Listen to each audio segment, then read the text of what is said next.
Olá, esta é a nossa aula de estímulo à criatividade e ferramentas de geração de ideias, nossa aula número 3. Hoje, o foco de estudo serão as ferramentas de ideação. Olha que palavra legal, né? Ideação. Como nós conseguimos estimular essa criatividade, esse nosso processo criativo, desenvolver o nosso pensamento lateral. É sobre isso que esse vídeo irá apresentar conceitos e ferramentas bem interessantes para você. Quando nós perguntamos como é possível gerar ideias, como eu posso ser mais criativo, como eu posso, de repente, desenvolver alguma técnica, algum estímulo mais proativo em busca da geração de ideias.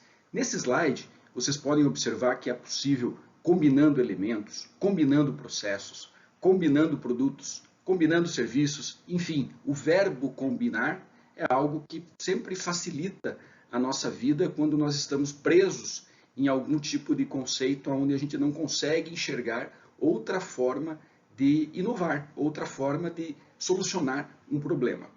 Outra possibilidade é propondo alternativas, muitas alternativas. O pensamento divergente entra em ebulição e você começa a propor inúmeras alternativas sem ainda se preocupar com a censura, com a viabilidade, mesmo porque uma ideia leva a outra, e eu sempre costumo dizer que quando eu tenho duas ideias que são ruins, quando elas são combinadas, elas acabam se tornando uma ideia mais ou menos, duas mais ou menos, uma boa, duas boas, uma muito boa, e assim sucessivamente.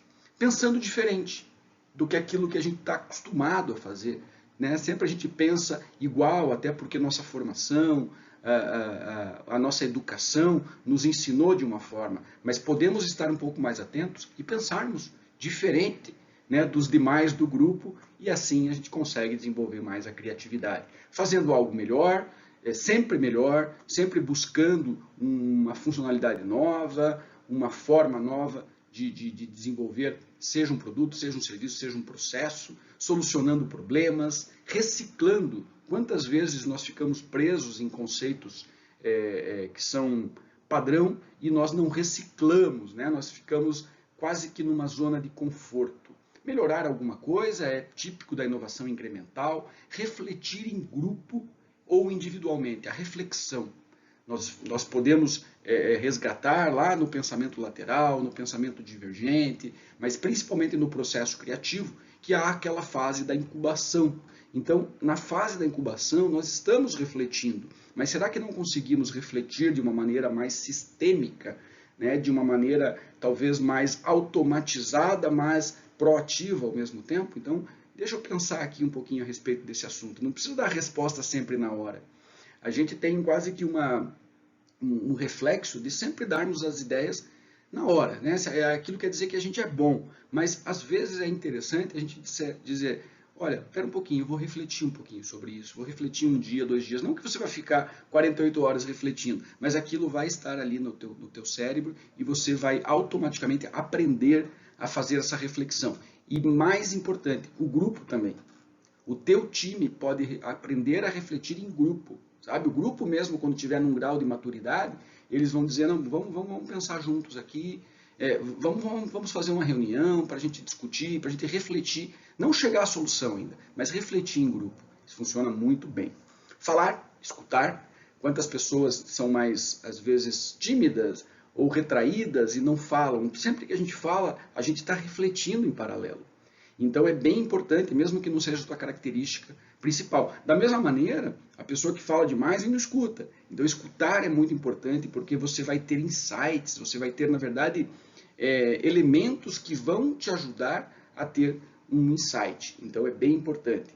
Elaborar uma listagem de notas é uma técnica que eu uso muito. Eu tenho o meu próprio grupo do WhatsApp, onde sempre que eu tenho uma ideia eu jogo ali para o meu grupo, né? Criei um grupo aleatório, depois excluí todo mundo, só deixei o professor Cícero. E sempre esse meu grupo eu coloco informações e também eu uso o bloco de notas do smartphone, mas também funciona muito legal a lista por escrito. Então também tem um caderno onde eu anoto todas as minhas ideias e todos os meus afazeres do dia seguinte. Aquilo me ajuda bastante a desenvolver e gerar ideias. Procurar, investigar. Então quando você muitas vezes está com um tempo que você ainda está refletindo, vai buscar informação na internet, vai buscar informação em livros, vai visitar uma livraria. Eu costumo muito ir em livrarias, pegar livros aleatórios, de temas aleatórios, porque sempre a gente acaba tendo um insumo novo e a gente acaba investigando sem estar sabendo, né? Não é aquela investigação do Araponga, mas a investigação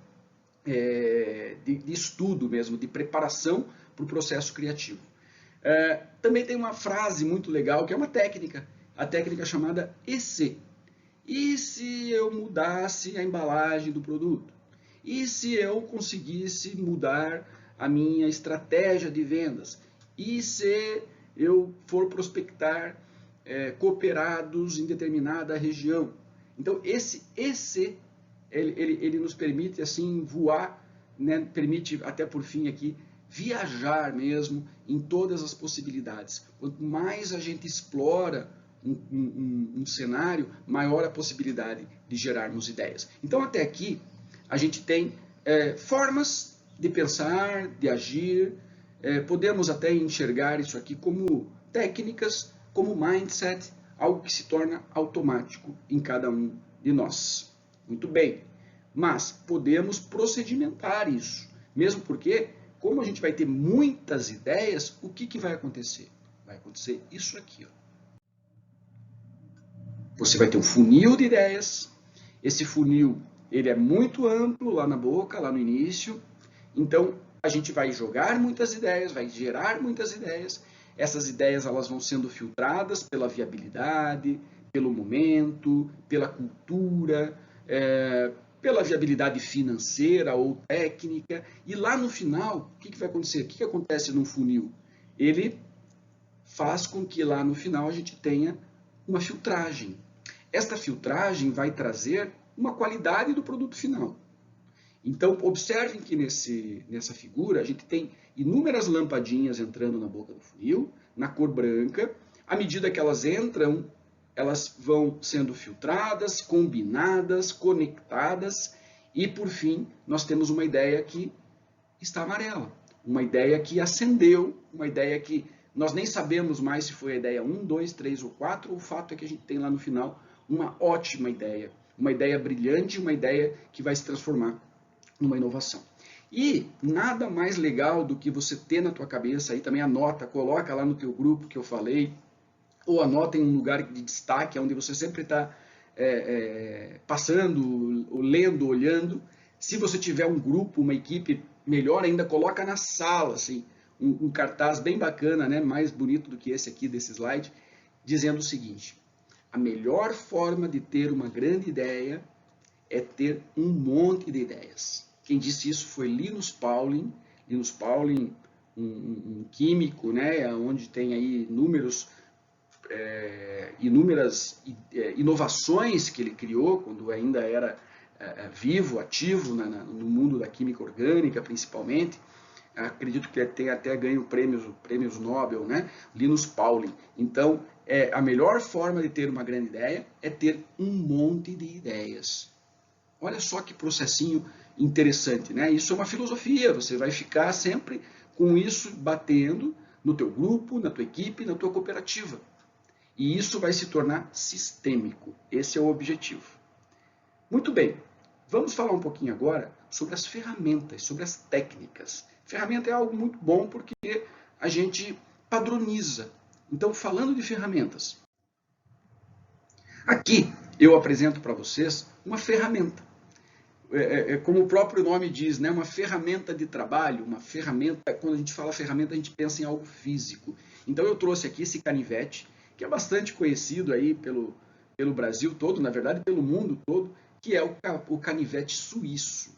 Canivete suíço, aqui de qualidade, né? Tem até a bandeirinha da Suíça estampada ali no vermelho. Mas o que é um canivete suíço? Se tornou um conceito público. O canivete suíço é uma ferramenta, né, feita de aço, talvez um pouco de plástico, de alumínio, aonde a gente coloca, agregada a essa ferramenta, inúmeras outras ferramentas. Então, ele é um conjunto de ferramentas. Vocês têm um conjunto de ferramentas que vocês estão construindo ao longo do nosso curso, que a gente chama de toolbox. caixa de ferramentas do inovador. E neste módulo de criatividade, nós vamos apresentar algumas ferramentas a mais, que vão deixar o seu canivete suíço aí mais poderoso. Então percebam que nesse canivete a gente tem alicate, a gente tem tesoura, a gente tem um serrotinho, a gente tem uma lixa, a gente tem ali um saca-rolhas e por aí vai, né? Se a gente vai usar o pensamento lateral aqui, tem muito mais coisa. Pois bem, como é o canivete suíço do agente de inovação? E aqui no módulo de criatividade eu vou apresentar muitas outras ferramentas diferentes dessas que estão no canivete suíço. A ideia é que você, enquanto agente de inovação, tenha o seu canivete suíço. E para isso, eu separei aqui 5 ferramentas. Então, aquele canivete vai ficar um pouquinho mais parrudinho, um pouquinho mais largo, né? Então, essas 5 ferramentas eu entendo que são o toolbox do agente de inovação. Você tem aqui o brainstorming, que é a tempestade de ideias, vamos falar um pouquinho mais de cada uma na sequência. Nós temos o brainwriting, uma versão escrita do brainstorming. Logo na sequência do lado direito, nós temos o mind map, ou os mapas mentais, uma ferramenta poderosíssima, também para inovação, também para geração de ideias e outras aplicações às quais faremos referência. Mais abaixo à esquerda, um acrônimo denominado Scamper, ou Scamper, a pronúncia não é o que mais interessa, o que interessa é a sua aplicação, nós já vamos ver o que significa cada uma dessas letras, e a técnica dos 6 chapéus do pensamento, uma técnica do Edward de Bono, que é a nossa grande referência, o ídolo do professor Cícero, vocês sabem disso, né? Edward de Bono apresenta a técnica dos 6 chapéus. Vamos falar um pouquinho de cada uma delas? Brainstorming. Brainstorming é a técnica mais conhecida quando o assunto é ideação. Ela foi criada por um cientista, por um empresário, por um gestor, por uma celebridade agora, né? O Alex Osborne. É interessante a gente dar valor aí a quem efetivamente criou. Né? Afinal, ele desenvolveu uma ferramenta que nós muitas vezes utilizamos sem saber que ela teve uma origem e que ela tem uma técnica bem clara. Como é que eu faço um brainstorming? Todo mundo na reunião diz, vamos fazer um brainstorming. Alguns dizem assim, vamos fazer um brainstormingzinho rápido. Não existe brainstormingzinho rápido, né? O brainstorming seria um pleonasmo vicioso, como diria meu professor de português. Então, o objetivo do brainstorming é você realizar uma tempestade de ideias. Lembram que nós dissemos, de acordo com Linus Pauling, que quanto mais ideias, melhor? Então, o brainstorming ele vem quando você tem esta necessidade. Aí eu vou abrir o meu canivete suíço e vou tirar uma ferramenta, no caso, o brainstorming. Objetivo, gerar grande quantidade de ideias. Notem que nos post-its seguintes, a gente tem muita informação importante. Porque eu tirei do livro do Alex Osborne um resumo de como se realiza uma sessão de brainstorming. Então, quando você juntar um grupo, o que você tem que fazer? Primeiro, grupo de 6 a 8 pessoas. Nem mais, nem menos. Por quê, professor? Porque mais vai virar muito ruído, vai haver muito ruído, muitas pessoas dando ideias, e menos de 6, talvez você não tenha a quantidade de ideias necessária para você ter mais choques. Então, é o otimizado. Tá?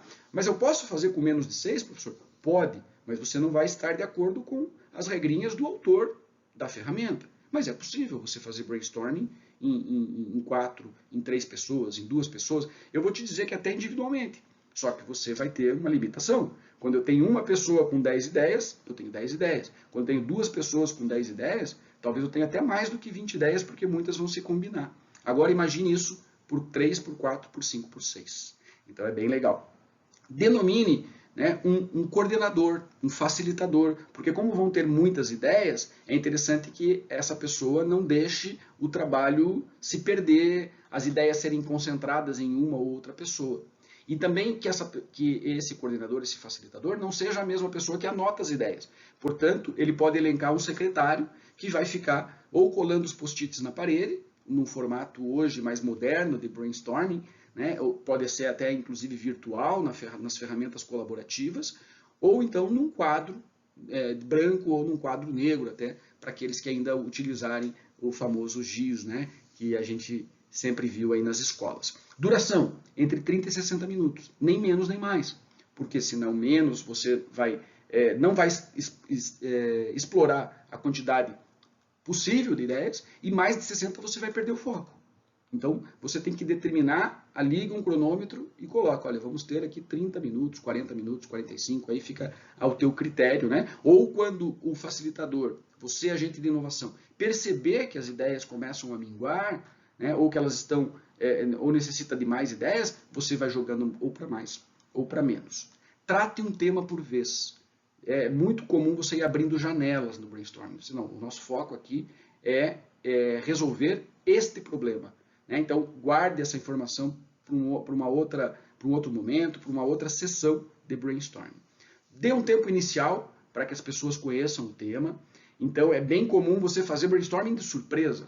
Não faz muito sentido o brainstorming de surpresa. Principalmente quando a gente conhece que o processo criativo tem a preparação, tem a incubação e tem a iluminação.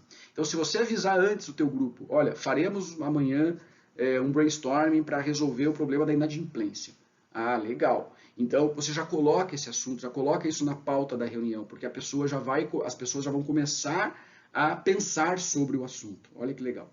Seja bem visual, então isso tem que estar em quadro, em post-it, na tela, porque as pessoas fazem conexões de ideias. Nós funcionamos melhor visualmente. Cada participante deve contribuir. Muitas vezes você faz até no sentido horário, né? Cada pessoa contribuindo de forma ou voluntária ou até instigada. Tá?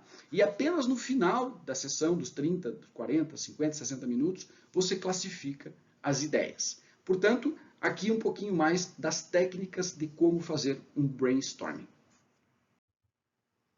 Um brainstorming pode ser estruturado ou não estruturado. Você pode permitir que cada participante contribua, cada um de uma vez, sentido horário. Né? Se ele não tiver uma ideia, ele passa, depois ele já fica pensando, de repente a ideia do colega seguinte gera um insight para ele, ou não estruturado, que é o mais comum, as pessoas vão dando ideias aleatórias. Registrem visualmente, categorizem ao final, classifiquem as ideias como, por exemplo, ideias prontas, ideias promissoras, ideias verdes. Isso aí já é suficiente. Tá? Você, digamos, fez um brainstorming, tiveram 30 ideias, 20 ideias. Vamos classificar essas 20 em 3 grupos. O grupo daquelas ideias que estão mais ok, mais prontas, mais aptas a, de repente, serem implementadas. Criamos uma outra coluna, ideias promissoras. Opa, não é uma ideia que ainda está pronta, mas ela, ia ser legal isso aqui, hein? Se funcionasse, isso aqui ia ser inovador. E as ideias que estão verdes, tipo, alguém está estudando, é uma nova tecnologia, mas também você não perde. Quando você classificar isso em 3 categorias, sensacional. Ok? Este é o brainstorming, que não é tão simples, né? Ou pelo menos tão mal feito como muitas vezes a gente participa de reuniões, até porque a gente ainda não teve condições de estudar a respeito. Então, Alex Osborne padronizou e ele que criou esse conceito que ao longo do tempo ele vem sendo adaptado. Este livro é uma indicação de leitura, acho muito bacana. Ele brincou ali, ou brinca com o brainstorming, mas ele é chamado gamestorming. É como se fosse uma tempestade em formato de jogos. Então eu até fiz uma brincadeira dentro da minha consultoria, onde cada página desse livro ele tem um jogo que estimula a geração de ideias. Fica a dica, né? Alta Books, Gamestorming, jogos corporativos para mudar, inovar e para quebrar regras. E cada jogo eu fui colocando um post-it nessa cartolina verde que vocês estão vendo. E aí, quando eu estou fazendo trabalhos, eu tiro o post-it e coloco, hoje eu vou usar a técnica 1, a técnica 2, a técnica 3. Vale a pena você procurar esse livro, de repente fazer esse investimento, que vai melhorar bastante a tua capacidade de gerar ideias, principalmente no grupo. Uma segunda técnica de geração de ideias é o brainwriting. O próprio nome já está sugerindo. Ele é um brainstorming, mas que é feito por escrito. Há uma interação escrita. Ao invés de eu verbalizar a minha ideia, eu anoto a minha ideia num papel e passo para o grupo seguinte. O grupo seguinte, ou a pessoa seguinte, o participante seguinte. Esse também faz da mesma maneira para algum outro colega. Quando você pegar um papelzinho novo, o que vai ter? Uma ideia já, 1, 2 ou 3 ideias nesse papel, você vai olhar e vai fazer as suas contribuições por escrito. Isso confere à sessão uma questão de anonimidade, né? Ou você fica o anônimo dando uma ideia, porque você não sabe quem escreveu, você pode embaralhar os papéis. Isso é muito legal, porque no brainstorming, muitas vezes, quem tem uma ascensão hierárquica ou até uma imposição de voz, uma liderança maior, ele domina. E aqui no brainwriting, você tem todos participando e ninguém sabe efetivamente de onde surgiu a ideia. O líder define a seção do tema, então também como o brainstorming, você tem um líder. Os participantes escrevem suas ideias no papel durante 5 minutos, é o que a gente recomenda. Esse papelzinho é embaralhado e depois é passado 3 rodadas para os participantes de uma maneira aleatória. O que vai acontecer? No final, você vai ter muitas ideias escritas no papel. E aí você pode transpor essas ideias para um quadro e trabalhar uma outra ferramenta. Este é o brainwriting. Legal essa ferramenta, hein? Terceira ferramenta de ideação, uma das que eu mais gosto, é a técnica dos 6 chapéus do pensamento. Os 6 chapéus do pensamento é uma técnica que foi desenvolvida por Edward de Bono. Cada chapéu, no caso 6, tem uma cor diferente. A utilização desses chapéus, chapéus que fala, né? Ela tem cores que são utilizadas de acordo com o momento da reunião. Então, ela é uma técnica que deve ser aplicada para você solucionar um problema ou para você explorar uma oportunidade qualquer que você ainda não desenvolveu. Então, você vai ordenar o pensamento do grupo, e pode ser até individual, se você assim se acostumar, ordenar o pensamento de acordo com a cor do chapéu em vigência. Então, se o chapéu azul está na cabeça do facilitador, todos que estão na sala pensarão de acordo com o pensar do chapéu azul. No caso, vamos ver o que é o azul ali? Controle. Então, usado pelo facilitador para controlar e organizar o processo. Então, o azul é quando você está começando a reunião. O chapéu azul é colocado pelo facilitador e ele vai explicar, estamos aqui reunidos para resolver um problema tal ou para explorarmos a oportunidade XYZ. Com isso, nós vamos ter uma melhora na qualidade da decisão, vamos desenvolver um pensamento criativo, aumentar a criatividade e a inovação e explorar melhor um tema. Por quê? Porque o facilitador pode tirar o chapéu azul, uma outra pessoa que está participando do grupo veste o chapéu branco, isso é uma metáfora, você pode inclusive ter chapéus ou não, né, ou utilizar até qualquer outro mecanismo que seja colorido, mas os 6 chapéus é o que notabilizou essa técnica, e o branco vai trazer dados e fatos sobre aquele problema, dados e fatos sobre aquela oportunidade, e em cima disso nós podemos usar os outros 4 chapéus. O que eu gosto de utilizar na sequência? O azul inicia a sessão, o branco traz o que é sabido, nós vamos para o verde. O verde, que está na ponta direita, é o chapéu do brainstorming. O brainstorming é um dos chapéus, onde então, que ideias o grupo tem para resolver esse problema, né, baseado nos dados e fatos naquilo que é sabido. E aí as ideias vão ser armazenadas num quadro, nos post-its ou numa ferramenta colaborativa, muitas ideias. Depois a gente faz aquela classificação do brainstorming, as ideias que estão prontas, nós trazemos aqui e aplicamos o chapéu amarelo. Então, por exemplo, ideia 1, foi selecionada a ideia 1, a gente vai fazer depois com todas as outras boas ideias que a gente tiver. O amarelo é o chapéu dos pontos positivos, dos benefícios. O que essa ideia traz de benefícios? E neste momento, enquanto a gente tiver com o chapéu amarelo, só podemos falar coisas positivas daquela ideia. É natural que alguém tente falar algo negativo. Não, pessoal, aqui agora é o momento. Aí entra o azul, né? Que é o cara que controla e diz, não, agora é só a hora do benefício. Não vamos matar as coisas boas da ideia. Vai ter um momento oportuno para isso. Esgotou o tempo, tira o chapéu amarelo. Vamos colocar o chapéu preto? O preto, sim, é o chapéu do negativo. Negativo no bom sentido, se é que existe negativo no bom sentido, sim, existe, que são o que vai contra, quais são as desvantagens daquela ideia. E aí a gente já deixou registrado tudo de bom, agora a gente vai registrar tudo que de repente vai contra aquela ideia. Ah, a cultura não permite, não temos dinheiro para isso, enfim, aí vem um novo brainstorm só de desvantagens, é o chapéu preto. Por isso que muitas vezes a gente dos grupos brinca, né? Ó, tira o chapéu preto, está pensando muito negativamente. Beleza, esgotou, tira o chapéu preto. Vamos para o chapéu vermelho. Já vimos as vantagens, já vimos as desvantagens daquela ideia, de cada uma das ideias. O que é o chapéu vermelho? Quais são os sentimentos? Aí a gente vai para um lado mais emocional, né? Um lado que até tem muito a ver com o módulo que vocês viram de neuroliderança, onde você percebe algo. Olha, a ideia tem muitos fatores positivos, tem poucos negativos, mas eu sinto que isso aí não vai dar certo. Por quê? A gente muitas vezes não sabe nem explicar, mas o sentimento é algo muito importante, porque, na verdade, esse sentimento não vem sozinho. Ele vem baseado em um know-how que a gente tem ao longo do tempo. Então percebam que essas 6 cores de chapéus, elas vão sendo utilizadas, e aí o coordenador, o agente de inovação, precisa saber quando usar cada chapéu. Você não tem uma sequência definida. O que você precisa saber é que o azul é o controle, o branco são dados e fatos, o amarelo são os pontos positivos, o preto, os pontos negativos ou desvantagens, o vermelho, o chapéu do sentimento, e o verde é o brainstorming. Você pode utilizar os 6 chapéus para resolucionar um problema. Aqui eu dei um exemplo. Chapéu branco, o que se sabe da situação. Chapéu verde, quais as alternativas. Amarelo, os aspectos positivos. Preto, os negativos. Vermelho, os sentimentos. E o azul começou e terminou a reunião, porque ele é o facilitador. Eu vejo que é uma ferramenta muito legal para o agente de inovação explorar a geração de ideias dentro de um grupo.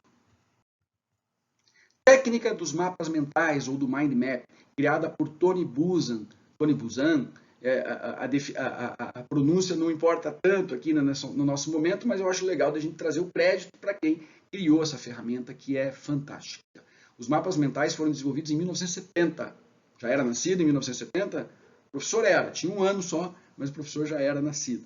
Ela é uma aplicação onde você tem um centro, um problema, uma oportunidade, e aí você vai abrindo ramificações primárias, que estão representadas nesse desenho pelas cores ali verde, vermelha, azul, cor-de-rosa, que não tem a ver com os chapéus, tá? As cores também são, o objetivo é ser visual, em ramificações mais grossas, e depois no nível secundário você tem ali elementos mais finos, linhas mais finas. O que significa isso? Esta técnica simula o funcionamento do cérebro. Se você olhar ali e lembrar das aulas de biologia, das aulas que a gente tinha lá no colégio, a gente tinha o cérebro e as sinapses. Lembram? Aquelas redes dos neurônios. Então, basicamente, o mapa mental ele tem a fundamentação em cima do funcionamento do cérebro. A gente utiliza na organização de ideias, por meio de palavras-chave que vão irradiando outras ideias. Então, você consegue fazer arranjos de ideias, e isso visualmente. Então, você traz do pensamento não linear e você pula de uma ideia para outra. Então, o pensamento lateral funciona muito bem quando a gente utiliza os mapas mentais. Tá? O objetivo dessa técnica é simular no papel como é que o cérebro funciona. E imagine o cérebro de um grupo. Né? Esse que é lógico, uma metáfora aqui, uma brincadeira, mas vejam que legal aqui. A gente tem um assunto no meio, depois a gente tem os tópicos e os tópicos secundários. Aqui é um mapa mental que eu extraí do livro do Tony Buzan, Mapas Mentais, onde ele dividiu a forma de pensar o que é um mapa mental. Então, como se planeja, como se desenvolve criatividade, como aumentar a produtividade, como colaborar, quais são os benefícios. E dentro de cada um, ele ramificou. Ah, beleza, criatividade, mas para quê? Para gerar ideias, para ter mais inovação, para pensar diferente e assim por diante. Observem ainda que há uma seta amarela indo de projetos para a visão geral. Ou seja, eu posso pular de uma ideia para outra. Isso aqui também traz um fator muito importante e um potencial muito grande para a ferramenta dos mapas mentais. Portanto, utilize o mapa mental não só para organizar ideias, mas também para inovar. Nossa última técnica é a técnica do Scamper. Scamper é um acrônimo. Professor, o que é um acrônimo? Acrônimo é quando a gente usa as primeiras letras de uma palavra para facilitar e a gente decorar o que significa um determinado conceito. No caso Scamper, ele é formado aí por 7 letras, o S, C, A, M, P, E e R. E notem que no desenho do Scamper aqui que está colorido, nós temos ali o significado de cada uma dessas letras. O S é de substituir, o C de combinar, o A de adaptar, o M pode ser minimizar, tornar maior, modificar, maximizar, enfim. O P, pensar outros usos para o meu produto, para o meu processo, para o meu serviço. O E, eliminar algo. Muitas vezes a criatividade está em não incluir, mas em excluir. uma parte do processo e facilitar. E o R, reverter, rearranjar, reorganizar. Basicamente, o Scamper é um brainstorming, só que o brainstorming dirigido não pelas cores dos chapéus, mas pelas letras.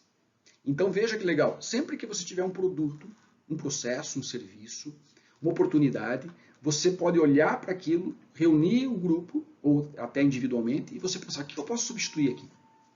E aí você fica 5 minutos só na substituição. Posso substituir a embalagem, eu posso substituir a cor, eu posso substituir um ingrediente por outro ingrediente, eu posso tirar o sal e colocar talvez um outro tempero, e aí eu já criei uma pipoca diferente, né? Ou uma pizza diferente, eu posso tirar algo salgado e colocar algo doce, e aí você vai transferir isso para a tua necessidade, para o teu business, né? Se for do crédito, se for da saúde, se for do agronegócio, se for das artes, enfim, né? Todas as cooperativas existentes aí dos diversos segmentos. Depois eu passo para o C, o que é possível combinar. Eu posso combinar um elemento com outro e assim sucessivamente. Vejam o exemplo a seguir. O Scamper aplicado a um fabricante de doce de leite. E nós temos vários aí no Brasil, né? Principalmente em algumas regiões aí típicas pela produção de doce de leite, mas outros diversos estados que trabalham com o leite em si, que é o grande insumo, a grande matéria-prima. Então eu posso substituir o açúcar por outro ingrediente com menos caloria. Estou inovando. Eu posso combinar mais do que doce de leite com queijo. Posso combinar com fruta, com chocolate, com biscoito. Pronto, já criei uma sobremesa diferente, inovadora. Eu posso adaptar. Então, ao invés de eu fabricar em pasta, eu posso fabricar em barra, eu posso fabricar e cortar em cubos menores, em quadradinhos para comer no palito, ou eu posso fazer uma bebida, né, tornar líquido. Então, eu adaptei um produto que era em pasta para um líquido, para citar alguns exemplos. Modificar a embalagem, o rótulo, a quantidade, modificar a receita, colocar especiarias. Imagina um doce de leite com cravo, com canela, com noz moscada. Hoje em dia, nessa revolução gourmet, acredito que vai fazer muito sucesso. Propor novos usos. Então, o doce de leite, normalmente, você pode usar para comer puro, ou para fazer o recheio de um bolo, ou para fazer sorvete, ou para fazer uma cobertura, ou para fazer um recheio, enfim. Você pode pensar novos usos. Eliminar caloria, eliminar uma cor. Às vezes a pessoa não come um determinado produto por causa da cor. Não gosto dessa cor. Quando a gente vê uma verdura ali, eu não gosto de coisa, tudo que é verde. Eu gosto, no caso, mas de verdura só. A embalagem, eu posso vender a granel. Então, é bastante comum. Eu fiz trabalhos em cooperativas que não se vendia a soja em bags. E, de repente, alguém inventou, mas se a gente colocasse em maior quantidade, seria muito mais fácil a questão de armazenamento, de venda, de entrega, de logística. E, por fim, reorganizar. Então, o doce de leite normalmente está num tacho. Eu posso reorganizar, fazer uma cascata, mudar a posição, a embalagem para viagem, o delivery. Agora, com a pandemia, a gente teve tanto o desenvolvimento do delivery, não se imaginava, estava no buffet ou estava num prato à la carte, agora também vai num potezinho para entrega, então você tem que se preocupar se aquilo não vai tombar, se aquilo não vai virar, se vai chegar no teu cliente, no teu cooperado, no teu cliente final, no teu usuário, da melhor maneira possível. Então, aqui a gente tem um exemplo de aplicação do Scamper em doce de leite. Agora, apague o doce de leite e coloque o problema da sua cooperativa, o problema da sua equipe de trabalho. Analisem o portfólio de produtos que vocês têm e inovem à vontade.